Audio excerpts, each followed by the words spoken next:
Me and Chris want to mention that we are not professionals. You know what I'm saying? We are not, any medical professionals or any psychiatrists. We are not a substitute for psychiatric help or mental health or any type of Therapy or therapy. Exactly. So we do advise you guys, if you are feeling this way yeah, and you guys got something going on internally, like for real, like I'm looking straight at y'all, Yeah. like for real, if you're really going through something, and like speak to somebody, yes, tell somebody, yes, whether it's a coworker, whether it's a pastor, yeah, if you go to a church, tell a family member, yeah, tell your mom, your dad, yeah, tell your brother, yeah, your little brother, older brother, yes, tell a cousin, tell a friend, tell your neighbor. You know what absolutely, I'm saying? absolutely. Tell somebody, share something with it. Tell You your know, medical like professionals.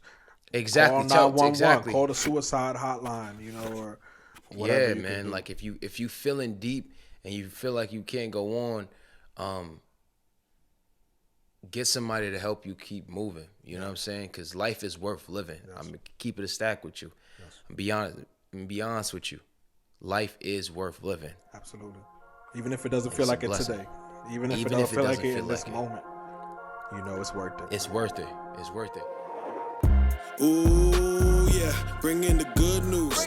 Yeah, yeah. Ooh, yeah, I got some good news. Yeah, good reporters bring it to your Porsche. Good reporters bring it to your page. Good reporters bring it on your YouTube and Instagram the way. Hey, what's going on, everybody? It's your boy Chris Edwards, aka Young Christ, like at Good Yes, sir. Reporters. You hear me? But here we go today. I gotta let y'all know it's exciting. It's everything you could possibly think of. Good Reporters is expanding. Good Reporters is not just gonna be Chris Edwards, aka Young Christ, like on social media, as well as Good Reporters. It's also gonna be an addition of my boy Z. And I'm shouting Z out today. And if y'all don't remember Z, if y'all our followers of the podcast, you would remember Z from the Lust Elephant episode. And if you haven't, please go watch that Lust Elephant episode. Let's tag that somewhere in here right now.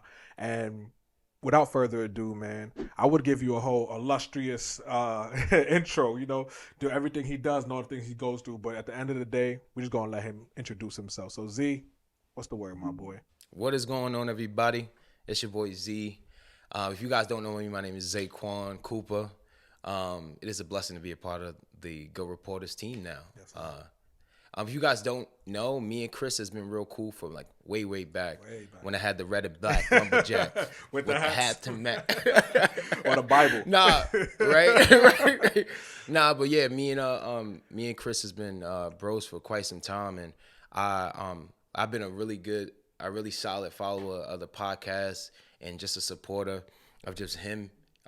He's been since season 1, since he started, and just the whole brand itself has just been a blessing to me in my life as a man of God on my walk and as a Christian in itself. So just when he reached out to me and we had this conversation, it was just like, yo, the thought of me coming on a squad, it was just like, yo, I'm down. What's up? Like, put me on. And so put me in the game, coach. And, Faithful. it is a blessing to be doing this. And so Love, bro. welcome to Good Reporters. Welcome. Welcome. And I'm here to bring the good news. Let's do it, man. What's up? Let's do it. Good reporters, good reporters. So, Z, before we get into the topic, man, I'm gonna ask you a simple Man, question. what's up? I'm gonna ask you a real simple question right now, man. How you doing, bro? I'm here. How you doing? I'm doing solid. I'm Gucci. Okay. Is everything all Gucci all the time? Nah. But overall, I'm good. Okay. It is a blessing, like I said before, to even be a part of this podcast. And so that adds to just how I'm feeling and what I've been consistently walking and going through. So it is a blessing to be a part of this, and it has contributed just to my walk. And so overall, I'm doing good. Is everything all glitz and glamour and perfect? Nah. But those who may not, those who know me personally, know that I have relocated to a whole new state. I'm out here in the sunshine state, you know what I'm saying, where all the oranges are, you know what I'm saying? And all the cars and no sidewalks. All the cars, right? No sidewalks. But it's I have relocated. I no longer live in New York anymore. Yeah. And so yeah, it's been a blessing. Everything has been cool. The wife is fine. Family's good. Everything is popping, bro. Yeah, bro. It's dope. Nah, that's lit, man. I mean, look, first off, you definitely Florida is slow. Florida is a little different. I know we was talking the other day about Florida. You can't just be up and go into the park like we used to do. You can't just get up and go to the park like we used to in New York. You can't just walk the streets and take your camera outside and just go shoot some people up with your camera. Very clear. Let's be clear. Rewind. Yeah, you can't go out into the street and film. Right, people. You can't film people with your camera. Is what I'm saying. Yeah. But what did he say? Good Reporters podcast has been canceled. First episode of you guys collaborating. Nah, you gotta add that special effect when the dude was like, "What does he say? What did he say?" We'll see. Pending. We'll see. But it's a different move, man. But I mean, I'm grateful for you answering the question. But I'm grateful for you answering that question like that. And the reason why I say that is because I feel like that question is like one of my least favorite questions nowadays. I feel like I really don't like the question, "How you doing?" You know why?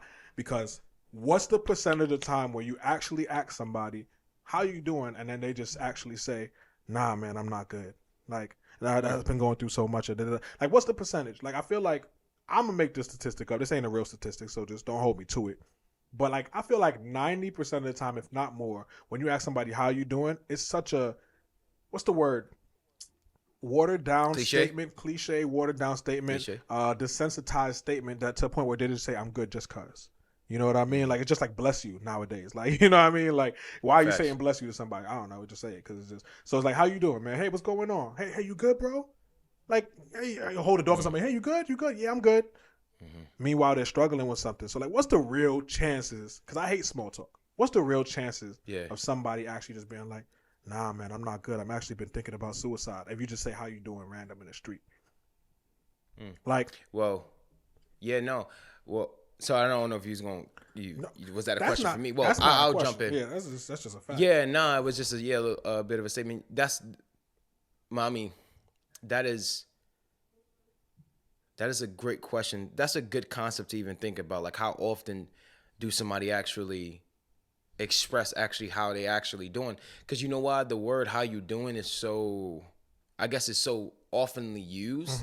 But I'm guessing I guess the approach is a little bit different now.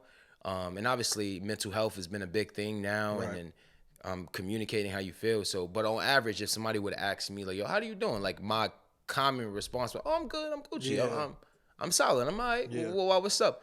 Versus if somebody set me down or just looked at me like, "No, bro, how you really doing? Like, you good? You good?" You know what I'm saying? Yeah. So, how's their mental state? You know, you know what I'm saying? But if somebody asks me like that, I'm like, "Well, what you asking for?" Nah, but I mean, if it's one of those situations where somebody asks me like, honestly, not just off of reflex, because that's how I'll answer it. I'll say I'm good or I'm not off of reflex versus me actually thinking, "Oh, yo, am I good right now?" Like, I don't know. I don't know how I'm feeling. But that's my point. See, I feel like it's like small talk, and I feel like, and it's weird, and it's not to even go so deep into this because that was just a little thought. But like, the reality of it is that I think a lot of people are dealing with a lot of things, and I feel like a large majority of those people ask that question would probably just say I'm good, but like a large majority of people actually going through things probably just say I'm good to people anyway, even the people that they're closest with, and that kind of would like move us into our topic today, and the topic is straight for the gullet. This topic is straightforward. It's don't kill yourself. And, you know, low-key, it kind of sounds like exactly what the topic is about. It sounds like exactly what we're going to talk about. But there's a lot of segments in there. There's little things that we could branch off in there because there's many ways that you can kill yourself. There's spiritual. There's just, like, actually physically doing the physical act. And there's you know, the spiritual aspect of it. And we'll break into all of that. But I bring that up because I think this topic is super serious. I bring that up because a lot of people on a day-to-day, even the ones that post on social media, even the ones that hold the door open for you, even the ones that make you laugh and make you smile, are dealing with things that you probably just have no idea. And I want to normalize the idea of getting those words out. Maybe not to a regular stranger, somebody on the street that said, "Hey, how you doing?" I'm not just going to be like, "You know what? Lately I've been going through this." You can't spill on them, you know, but they're going to be like, "All right, stop asking people how you doing." But the people that love you, the people that text you, the people that reach out to you, right? And even if you don't feel like there are people like that in your life, the people you speak to, are you being real enough with them? And are people being real enough? Are we being real enough with them? So let's talk about it, man. We're talking about death. We're talking about suicide. We're talking about wanting to kill yourself. We're talking about wanting to hurt yourself. We're talking about wanting to harm yourself. We're talking about spiritual death. And I got a question for you. What's up? When it comes to this regard, do you have you ever had like a personal experience with that that process, or it's kind of like Gotcha. feeling like you didn't want to Well, live? so have I ever had a personal experience where I was ready to give it up? I was ready to either commit suicide or have I had a thought about suicide or Ideation. honestly, or in that spectrum.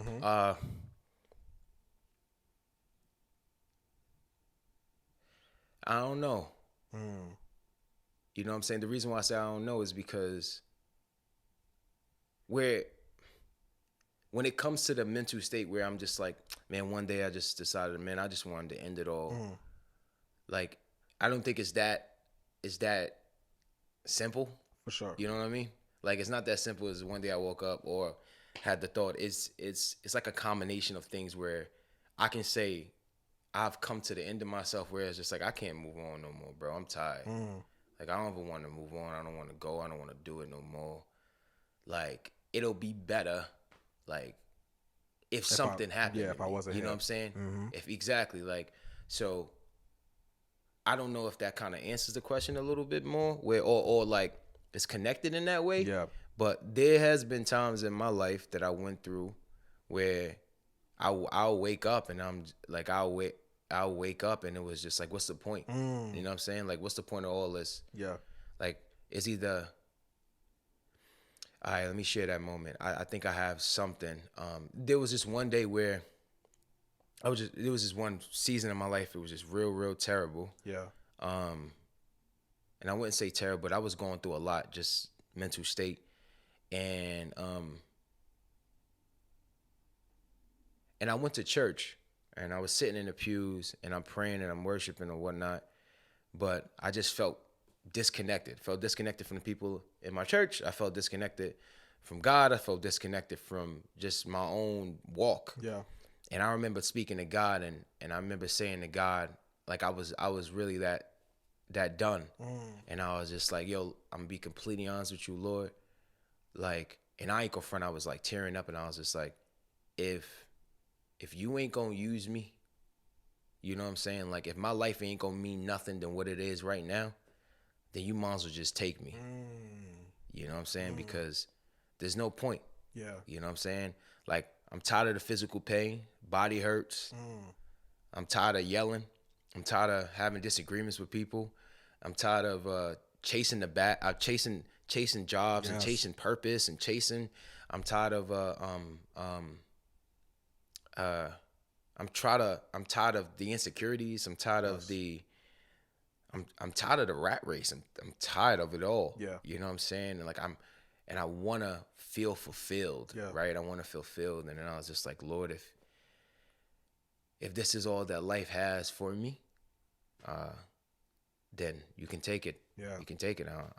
I'd rather go up there and kick it with you than be down here and kind of suffer. So I'll say that in that regard. That was one moment, I guess. So. That's it. Like that's what it is. You know, to be honest with you, I mean, I guess what also happens, and there's so much to this, and I'll go to the spiritual side about it all in a bit. But what also happens, reality-wise, when it comes to this, is that I think people think like the feeling of like wanting to kill yourself or the feelings of suicidal ideation, all these things has to happen from like this drastic place of just like not wanting to be here or like hating yourself. And I think that, and again, we speak off opinion, and I can speak from my own experiences or from anybody else's experiences that I've heard or that actually shared with me. It's not always that deep sometimes, you know what I mean? Like sometimes it could just be simple, like you said, which is big, I guess, but it's also a little more simple than you would think. Feeling purposeless, you know, like you feeling like the feeling of purposelessness and feeling like, oh, you know, like what am I doing? You know, like basically, what is this life? Almost like Solomon in the book of, what was it, Ecclesiastes, where he kept on talking about, you know, what's the point, and just live and just, you know, enjoy these things, and these things are gone. And, you know, it's like, even though his sentiments is not necessarily to say like there's no point in life, but it's just like, I feel like that feeling of just like, oh, you know, what can I do? Or, you know, am I gonna, like you said, do I belong here? You know, do I belong in the church? Like, I don't see myself serving well. I like nobody really needs me, or I'm not the best boyfriend, Facts. or I'm not the best Yeah. husband, or I'm not the best son, Yeah. or every time I work a job, I get fired in like a couple days. Sometimes that's enough for people. And I was looking around and I was looking at statistics, and I couldn't land on super solid statistics, so I just will ramble about different random things. But I know a lot of portions that they spoke about was like reasons for suicide is like, you know, large portion they were saying was like feeling hopelessness, and feeling despair. Of course, other things happen like Job, where he went through seasons of like, you know, losing this family, friends, like all of these things. But it all kind of bunches back to the feeling of hopelessness and the feeling of purposelessness. And it made me think about that Sam Cooke song, which my boy Kenny killed that song in church this last Sunday. But like the change gonna come, and then how he's saying like, you know, he said I've been. He said it's. All right, let me hear that. All right, you want to hear me sing it? Come on. Should I do it to the Good Reporters?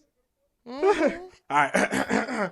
He said, it's been too hard living, but I'm afraid to die, 'cause I don't know what's up there beyond them skies. It's been a long, you know what I mean? So you know where it's going, right? We ain't gonna really sing it, but that's the idea. Like he said, it's been too hard living, but I'm afraid to die because I don't know what's up there beyond those skies. And so he's like, the words in that kind of spoke to me a lot, because it was like, here we go again, hopelessness. It's like, but it's like, I don't know that I want to be here, but at the same time, I kind of rather be here because I don't know what's up there in the sky. And I think a lot of people are dealing with this today. Like, not even just the, I don't like not even like the, you know, I'm afraid to die portion, but just like they feel hopeless because they don't know what's up there beyond the skies. They don't know that Jesus died for us. They don't know that God's up there. And when I go through things, like when I went through a season of my own life and I felt that kind of hopelessness, I was a Christian and all I had to lean on was Jesus. And I literally thought to myself, and I think this to myself all the time, when you go through those moments of hopelessness and despair and insecurity to that level and to that extent, I don't know what I would do without Jesus. Like, I don't know what I would do. I don't know where I would be. Like, you know, people would say that, I don't know where I'd be if it wasn't for God on my side. Like, I literally have no idea where I would be if it wasn't for God. Like, you know, the scripture, bro, the scripture in Hebrews 11, verse 1 says it as clear as possible. It says, now faith is the substance of things hoped for, the evidence of things not seen. Not seen. Faith is the substance of things hoped for. And so I'm going to be very transparent with you, bro.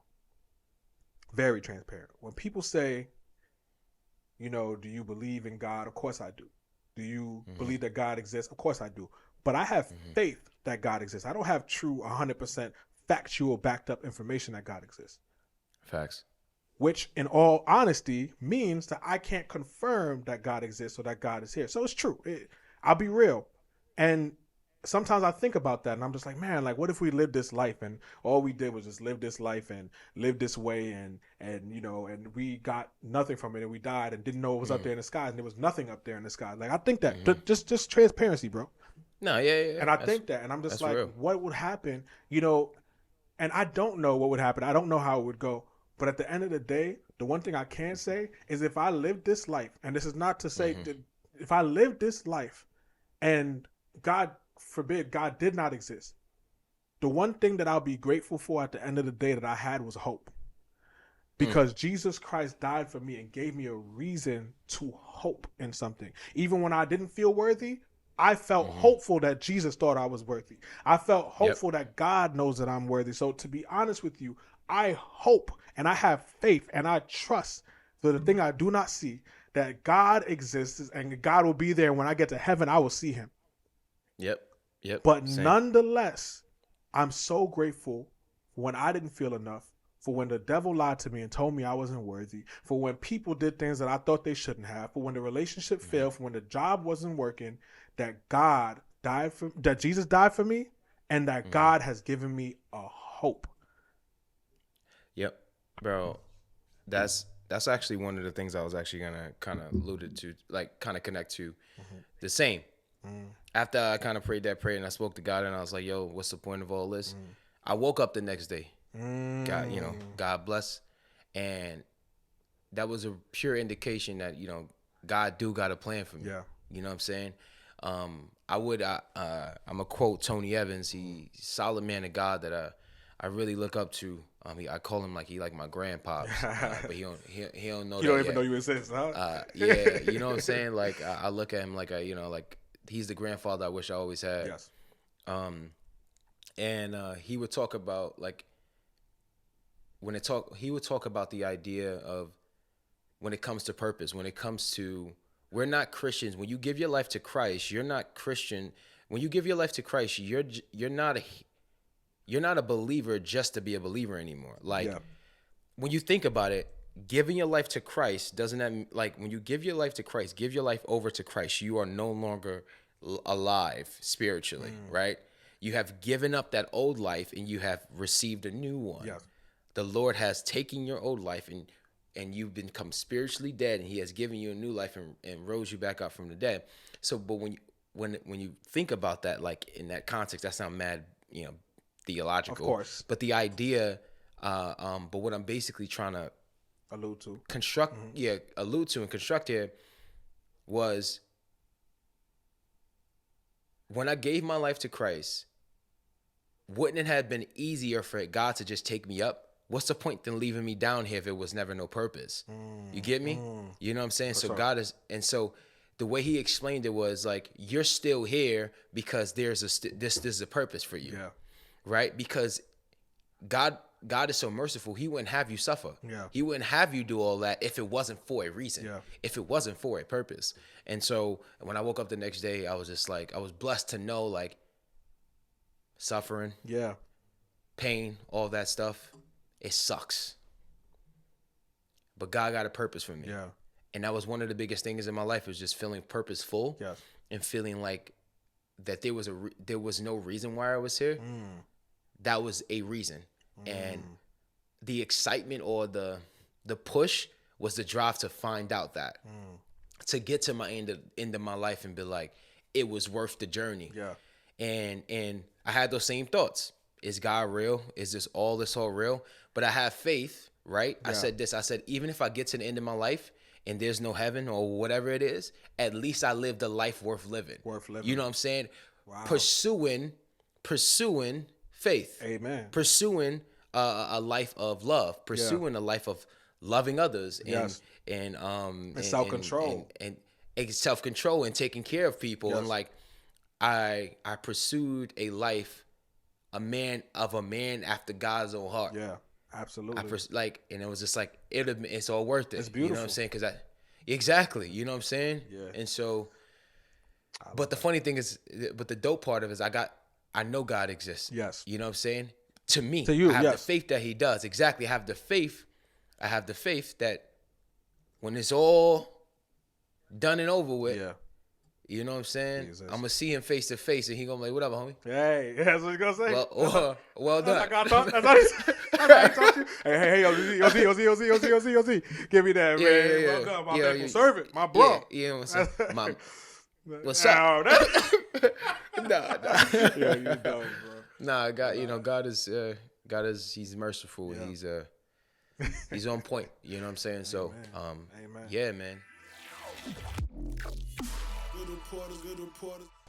Yeah, you guys already understand like why I brought the topic up, and I thought the topic was, it's always a great topic to talk about. I think people should always be speaking about this. I think people should always be real with their emotions. But it runs a little bit deeper for me though, to be honest with you, man. And I really felt the urgency. 2 reasons I felt the urgency not to just get this message out, but also the urgency to restart the podcast is because recently in my life, I just lost a friend to suicide. You know, like literally, when I say recently, I mean my birthday was February 11th. I got the news February 10th on the way to my birthday celebration, my 30th birthday celebration. You know, bro, to be honest with you, man, it's a whirlwind of emotions, really, because I guess in hearing it and understanding it and kind of knowing what was going on, it was a lot.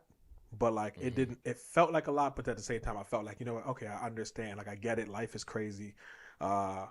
You know, people go through things, and I guess this is what he felt was the way. And to just spare his details and to respect his family, I won't like go into the details of it, who it is or what had happened. Well, who it is or whatever. But I could just share that my friend wasn't old. My friend was definitely closer to my age, and I just turned 30. And just you just could never prepare for things like that, man. Truthfully, you could never. But yeah, like Thursday, I got a weird call, from one of my friends at like 11 something. I was working, and in the evening, and he just calls me and just like he got a weird call, and so they were kind of looking for my friend. My friend was kind of missing for a while, and we kind of went out. The craziest thing about this is that you kind of go out and try to do the best thing you can do. What can you really do? You know what I mean? You kind of just try looking for the person or try to call them or try to reach out and stuff. But my friend didn't have anything on him. No phone, no anything, none of that. No identification. He kind of just left. And again, like I said, just try to stay away from too much detail. We were looking for him. We went out there the next day and was kind of just looking around. But where do you really search when you don't know where somebody is? It's a big city, bro. It's a big city. This is New York. Like, where do you look? And so we tried, but the truest feeling of like helplessness and at that moment was just tough, man. I just couldn't do anything but pray and kind of just leave it to God. Like, wherever he is, God, I hope that you meet him. I hope that, he understands that he is worthy in you. And I just don't know, man. But that was somewhere around like the Thursday of that week. And by that Saturday, I got a call from my boy. He told me while I was getting ready to go to my get together, just, it's not good news. And my friend had threw himself in front of a train, and committed suicide right out here, man.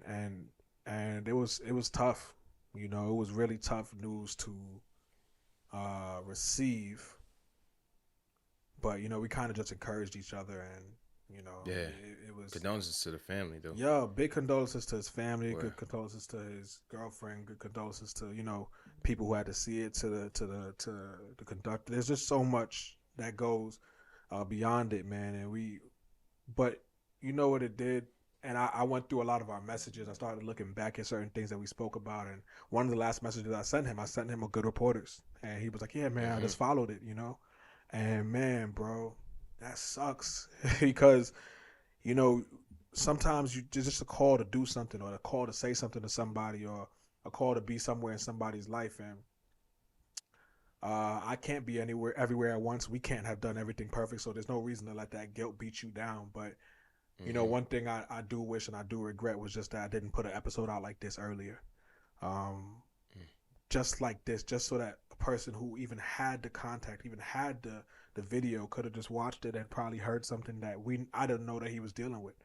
You know what I mean? And who knows? At that point, you leave it up to God, right? You can't just take care of everything. But that's the one thing that I really felt. And so that's the reason why we're doing this episode, is because somebody might be listening today and somebody might have got this sent to them, or somebody might have just saw this and God might be speaking to you, very much speaking to you through this video. And I hope that you understand that God is real, even though we just spoke about all the faith stuff.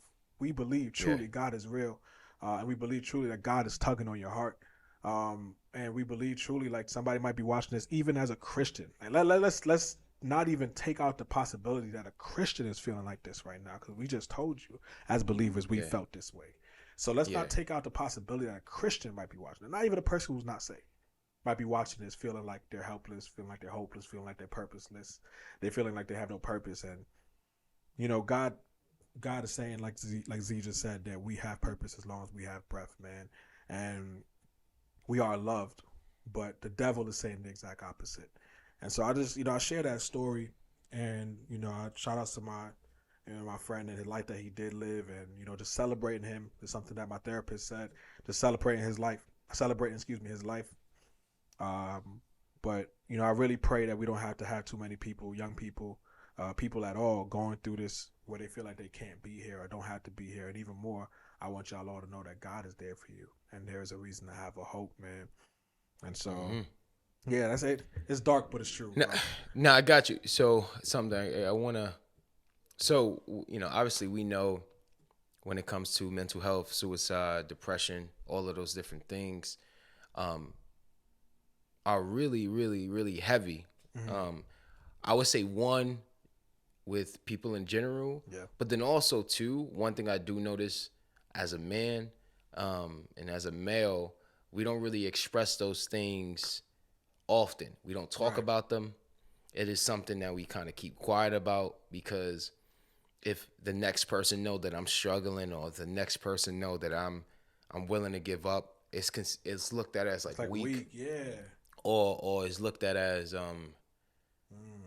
just less than. Yeah. So share with me, have you ever experienced that? Like, have you ever experienced um being, well, kind of COVID kind of pushed a lot of people to that edge. Yeah. You know what I'm saying? Even myself, on where I used to be very naive about, oh man, depression is just something you just crawl. Get yourself up. Bro, get You up. know what I'm saying? Yeah. You know, get up. Like depression ain't no, yeah. Until and I'm not saying until COVID, but until I was just isolated, because obviously I'm Yes. an extrovert. I like to be around people, but when I was just by myself and I was alone with my thoughts, it was real dark. I had a dark time. So, yo, share with me, share with us a time that you experienced a dark time, and whether you have ever thought about you know committing suicide, or have experienced any suicidal thoughts or whatnot. Yeah, bro. Well, first off, let me touch on what you just said, because that's a huge point, especially as believers.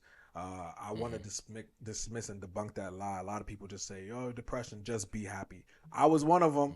I'm happy you said that, because I was like that too. Like, yo, depression. What's depression? You just got to be happy. And or the Sister Susie for the church will definitely tell you, just trust in God, son. It'll be okay. Like, don't worry, God will take away. Yeah. And that's beautiful, man. And I agree. Like, God is amazing, and God will heal. But Christians struggle too sometimes with believing that they're anything. And be happy is a good thing to say, but when you can't literally be happy, because even with depression, one thing I didn't know until I started dealing with it, you can ultimately want to be happy, but just can't. Sometimes it could be a moment like that. And so, before I go too much on tangent, I want to apologize to anybody I've ever even said that to, if I ever did when I was a young kid. Facts. Because that's the furthest from just be happy is crazy. But we've all been there. But no, to answer your other question, man, I saw a statistic when I was looking up some things, and it said about 3.9 men. And again, you'd have to look this up for yourself, but the statistic I remember reading is like 3.9 to, I guess, one woman. In terms of the percentage of suicide, it's 3.9 to one woman. 3.9 men to one woman, or something of that sort. And I just, like, the moral of the story, whether that statistic is on point, perfect or not, the statistic was just like a lot more men are successful at committing suicide than women are. And it brings me to your point, and it brings me to your thought, and it brings me to what I'm going to say about my life. And it makes me think that a large portion of that potentially is because we have those pressures on us, even though everybody has pressures. We put societal pressures on ourselves, and even biblical pressures as to lead in these things. And men feel, like you said, that we're not enough, we're not sufficient, we're not good men or good leaders or good Christians if we're unable to fulfill our duties per se. For me, I would say, you asked me a question, did I have that time? Absolutely. Yeah, like when was talk to everybody, like share with us a time where it was a dark time in your life, and what was like, give me the context, like just set up the world for us, like what was going on with Chris and that time, where these thoughts was coming through, and like what was the thoughts, and from the thoughts, like what was the thought, and then how you got through it. So there was a season, I like to consider this season my Job season. I tell people that all the time. I don't like to consider it that, but that's how I consider it, because it was my Job season. And in that season, I was about, 20, 21. And it was the first time I ever experienced depression. It was the first time I ever experienced anxiety. I always was an anxious person in terms of always thinking about things and all that, but I never experienced the physical of anxiety and stuff. And I remember in that season, I was like, there's a picture in my room I look at sometimes, and it's like me with a nice suit on. I had the curl out because I had the hair out. You know, shout out to the natural brothers. Nah, I had my curls out, and I was just chilling, man. I looked good. I was happy. I just graduated from college. I was in a relationship. Figured I was gonna get married to this person. You know, I had the accounting degree now, my bachelor's. I'm thinking I'm about to go ahead and make some money and do big accounting things. Just live the life, have the American dream, get my 2.5 kids, have my nice car, get my place, and it's all gonna be good, man. I didn't know what it felt like to have depression. I was still at the stage of just be happy. You know what I mean?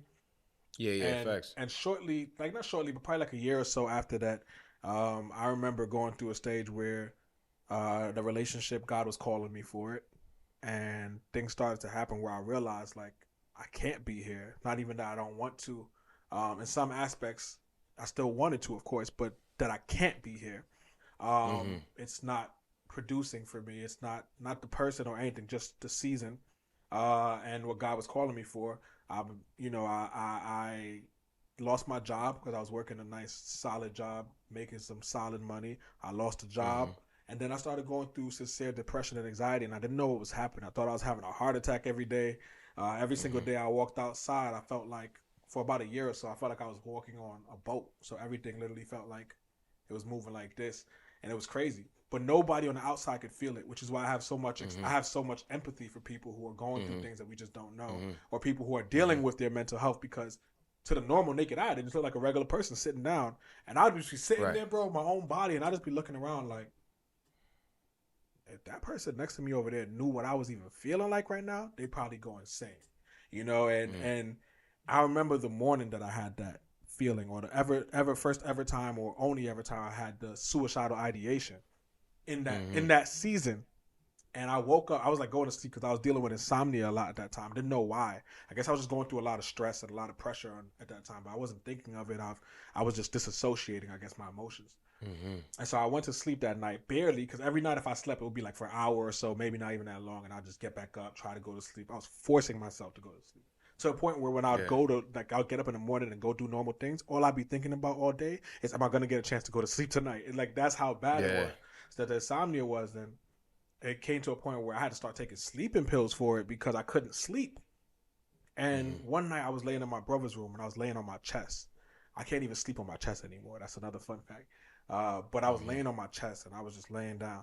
And I remember just waking up middle of the night, eyes wide open. All my chest is feeling. My chest is burning, like hot, bro. I mean, hot, like so hot. It's like so uncomfortable that I just had to stand up because I'm just like, yo, like, what is that? And I'm standing up. And in my mind, again, I don't feel this way, but in my head, it was just like the thought, kill yourself. Kill yourself. And I'm like, oh. No. Like, you know what I mean? So I go to the kitchen. I start washing my face. I'm like, you know, put a water in my face. I'm still feeling like weird, like woozy a little bit, but I'm like, what was that? I don't know what that is. I was vegan at the time. My mom been telling me for a long time, oh, it's the vegan thing. It's the vegan thing. You got the vegan thing. That's why you feel like it. You're not sleeping. It's the vegan thing. So my mom's voice spoke to my head at that moment. I was like, all right, it's the vegan thing. I started eating chicken in the morning. I was just eating chicken at the table at like 3 o'clock in the morning, bro. I'm like, it's not the vegan thing. So I go in the bathroom. I lay on the floor, and I kid you not, bro, I was praying for like 6 to 7 hours, bro. On the floor, maybe not 6, maybe like 4 to 5 to 6 hours, bro. On the floor, just praying. That started a season of derealization. I didn't feel like everything I did, I didn't feel like it was real. I felt like I was just in a dream. Like I missed the bus, and my dad is like, I'm like, Dad, did the bus driver leave us on purpose because he knew we was running for it at this time? Like derealization, bro. Was going through so many things that I didn't understand. Got diagnosed with anxiety, depression. And I would be so religious as a Christian at that time. I was 21. I'm 30 now. I was so religious to the point where I would just wake up every morning. I'd go to sleep praying it away and wake up in the morning like, today it's going to go, God. It's gone. Like, not realizing that God would let it exist for a long period of time to teach me a lesson and still have it, in a sense, as a thorn in my flesh today. Not the complete feelings. I've been healed. Glory to God. I've been healed from those feelings of derealization, those feelings of being on that boat and just like walking, and I've been healed of like that intense depression. But I exist now with anxiety and depression in life, but it's manageable. And I'm very grateful for that. But in that season, bro, when I say I never felt like that before, and I never had more empathy for people who are on the street and you call them crazy, and talking to themselves and people who are like going through these things, I never understood what the human body was really capable of until that day. How was you able to overcome, like, how was you able to get through that season? Man, bro, God. Only, like see what I said earlier? Only God, bro, because I had a hope that God was going to get me through. I didn't see it. I didn't understand, bro. Like, what I was feeling every day, I literally said to God, you know it's real when you start speaking biblical language. I said, God, surely I cannot live like this forever. Like, I said that, surely, Father, I can't do this anymore. Like, not anymore, but forever. And the only things that I had, like, there was a Christian song. I don't remember the name of it now. But I learned the chords to it on my piano, and I only know how to play the C scale, so don't holler at me, but holler at me. And I was playing just these specific chords, and I would take the lyrics and I would just change them. So, you know what the song, like, you love me so much, and I would just throw in different words. So you took my relationship and showed me what I'm worth, and I'm gonna heal today, and you love me so much. And I'll just be playing. There'll be days I'd be in there crying, screaming at the top of my lungs, bro. I probably look crazy. But the only way I got through it was that I had a hope in God, and I really just believed that he would get me through. And sure enough, he did. I also stopped focusing so much on the problem, and I started focusing on the problem solving. So if you made it this far, we just want to thank you as a Good Reporters family for watching this episode, for making it this far, and for actually listening to this conversation. I really pray that this helped you in any way, shape, or form. And if it did, please add a comment, a like, or subscribe to the channel, and share this to a friend. Share this to somebody who might actually need this. You really never know who's going through certain things. And so I just thank you so much for being here. And I do want to let you guys know the conversation doesn't stop here. The conversation continues. Episode part 2 of this will be released in 2 weeks. And I want you all to be ready to listen to that. That's going to be an episode where we talk more about tips and things and ways, at least that has been for us. Again, we don't have the perfect solutions, but things we've been able to do, things that we've probably been able to learn from our experiences, and we really hope that it can help you. So hang tight, stay close, and don't forget to be a good reporter, because good reporters bring good news. God bless you. Ooh, yeah, bring in the good news. Yeah. Ooh, yeah, I got some good news.